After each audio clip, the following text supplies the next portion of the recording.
Good morning. Happy Tuesday. I wanted to share something that I am completely against in any kind of a self-improvement journey, and it's something that I think many of us struggle with, myself included. If you're especially on a health journey, I am speaking to you, but that is self-sabotage.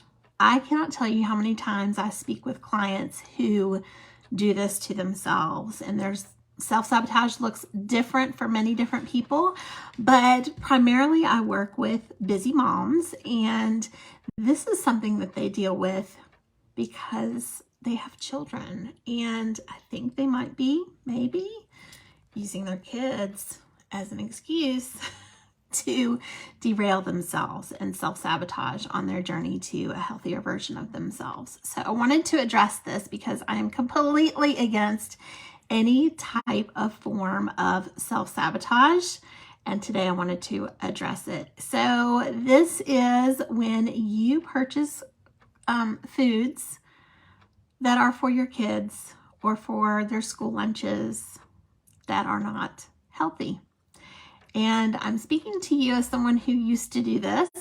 I used to buy our kids lots of, let's just face it, junk food, because it's easy, it's prepackaged, it's grab and go, and I've got teenagers and they love to eat it. So it was just really just easier for me. And I cannot tell you how many times I would end up purchasing the food for their lunches or their lunch boxes and how many times I dug into that stash myself. You ever done that? Please tell me I'm not the only one.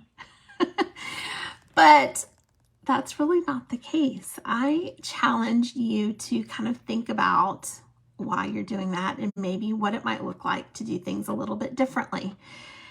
And the first thing I want to ask you is, do your kids not deserve to be healthier too? And I'm not talking about off the rails healthy. There's so many great options. I feel like today, sorry, my nose is itchy from the allergies. There's so many different options today, health-wise. There's like the pre-packaged little squeezable yogurts and applesauces. I feel like back in my day when I was growing up, we had less of those choices. So things have become a lot easier that way. So don't they deserve to be healthy too? What are some things that you could substitute in and out that maybe be easy to grab and go, but aren't the bags of chips and crackers and things loaded with sodium and fats and flavorings and preservatives, etc. So that's my first challenge to you. And also, what message are you sending if you are telling yourself or telling them that you're on a health journey? They see that you're really trying hard and eating better foods, but you don't really have that same thought for them, or you're not encouraging that practice for them. So what message is that sending to them? Is that in congruency with how you're living your life? So just think about that too. Also, as we know, if you've had junk food or if you eat junk food, you know how addictive it can be. And I oftentimes say that being addicted to different types of food is really, I know it's kind of controversial, but it's really like being addicted to a drug because, and I'm not minimizing that at all. Please hear me say that. But we have to eat to survive. So we are constantly confronted by, having those foods that maybe we shouldn't be eating, be a source of issue, of problem. So just be mindful of that for your kids because they can absolutely become addicted to it too. I know our daughter in particular loves sugary sweet things. So I have had to kind of sub things in and out at the store that are a little bit better for her. And it's a process. It's not something that we did cold turkey.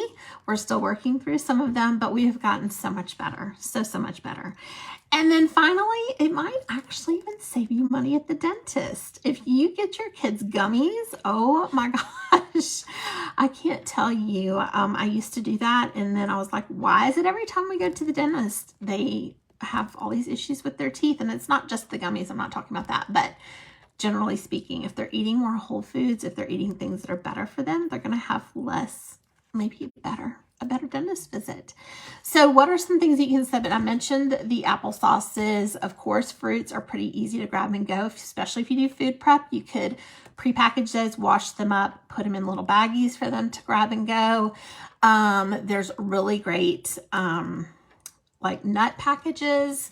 There's lots of different options out there. Get creative. I've even done some cereal, some better dry cereal that they tend to take because they are athletes and they do need certain types of carbs. So I'm not saying to cut that out altogether, but maybe start this week by looking at what you currently get for them and just look at a healthier alternative. It takes some time. Like I said, it's not something to be done overnight, but it's going to help you in your health journey too, because you're not going to have that food sitting around in your house and you will not be tempted to use it, as I have in the past, as an excuse because it's there. I should eat it. I don't want it to go to waste, or I like the taste of it. But frankly, I wasn't buying it for the kids. I was buying it for myself. So just wanted to challenge you on that thinking, on that form of self-sabotage. I would love to know how this sits with you. Do you struggle with this form? Have you ever done that? Have you ever bought anything for your kids and then eaten it yourself, or really eaten most of it or all of it? I've been accused of that as well. So just wanted to know how that sat with you. I've attached the link and I'll post it in the comments below. If you have not yet joined my community, I talk a lot about self-sabotage in the program that I coach. It's a private community for people who are health-minded, who are looking for a holistic way to improve their health, primarily through their mindset and their habits. Hey, Alberto, you too, my friend. Thank you. Hey, Richard. But let me know what you think of this. Hope I didn't push too many buttons, but that's what I'm here for. Have an awesome Tuesday.